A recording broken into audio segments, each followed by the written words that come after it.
सिंधिया की जगह मामा फिर से बनेंगे बीजेपी का सीएम चेहरा। एमपी में शाह कौन सी तैयारी कर रहे हैं? G20 सम्मेलन के खत्म होते ही शाह ने आधी रात को किसे फोन मिलाया? दिल्ली से एमपी तक मचा हड़कंप। शाह किस बैठक में कौन कौन आया, लेकिन एक नेता को शाह ने क्यों नहीं बुलाया? मिलने लगे हैं संकेत। खबर ध्यान से सुनिएगा क्योंकि आने वाले दिनों में कुछ बड़ा होने वाला है।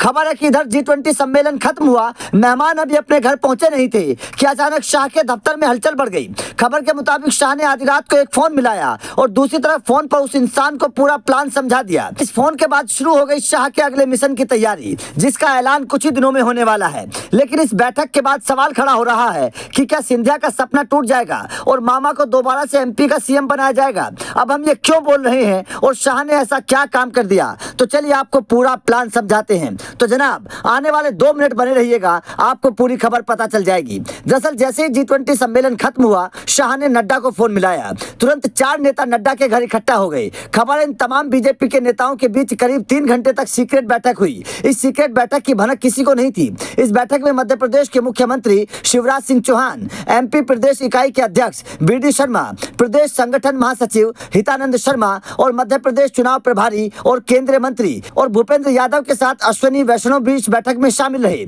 इनके अलावा इस बैठक में बीजेपी के संगठन राष्ट्रीय महासचिव BL संतोष, पार्टी की मध्य प्रदेश चुनाव प्रबंधन समिति के संयोजक नरेंद्र सिंह तोमर और कैलाश विजयवर्गीय भी शामिल हुए। कुल मिलाकर इस बैठक में मध्य प्रदेश का हर बड़ा नेता शामिल हुआ, लेकिन सिंधिया शामिल नहीं हुए। शिवराज सिंह चौहान को बुलाया गया, लेकिन सिंधिया को क्यों नहीं बुलाया गया? सिंधिया के न आने के बाद सवाल खड़े होने लगे कि क्या शाह एमपी में कुछ बड़ा उलटफेर करने वाले हैं, क्योंकि पिछले कुछ वक्त से अगर देखा जाए तो सिंधिया का नाम एमपी में सीएम पद को लेकर सबसे आगे चलता नजर आ रहा था। लेकिन पिछले कुछ वक्त में सिंधिया गुट के कई नेता बीजेपी को छोड़कर वापस कांग्रेस में चले गए, जिसके बाद सिंधिया के ऊपर सवाल खड़े होने लगे कि सिंधिया जिन नेताओं को लेकर आए थे उन्हें रोक नहीं पा रहे हैं। तो क्या शाह सिंधिया की बजाय दोबारा से मामा के साथ एमपी में चुनाव लड़ने का प्लान बना रहे हैं? वैसे खबर है कि सीक्रेट बैठक में मध्य प्रदेश चुनाव प्रचार की रणनीति बनी और राज्य में दूसरे चरण के उम्मीदवारों के नाम पर चर्चा भी हुई। इस बैठक के बाद खबर है कि 13 सितंबर को दूसरे चरण के उम्मीदवारों की घोषणा की जा सकती है। खबर के मुताबिक चुनाव आयोग अक्टूबर की शुरुआत तक 5 चुनावी राज्यों का दौरा पूरा कर लेगा, जिसके बाद इन राज्यों में विधानसभा चुनाव के कार्यक्रम की घोषणा की जाएगी। हालिया जानकारी के मुताबिक मध्य प्रदेश, छत्तीसगढ़, तेलंगाना, मिजोरम और राजस्थान में विधानसभा चुनाव अक्टूबर-नवंबर में होने की संभावना है।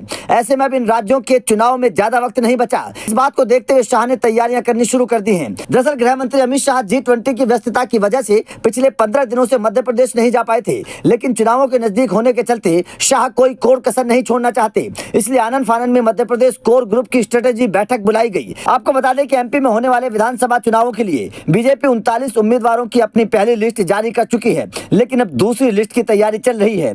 लेकिन इस बैठक के बाद उम्मीदवारों के नाम से ज्यादा चर्चा सीएम के नाम की होने लगी। राजनीतिक जानकारों का कहना है कि शाह यू टर्न ले सकते हैं और दोबारा से मामा के नाम पर ही चुनाव लड़ सकते हैं। तो आपका इस खबर पर क्या कहना है? क्या आपको लगता है कि इस बार का चुनाव मामा के नाम पर ही लड़ा जाएगा? कमेंट करके अपनी राय जरूर दें।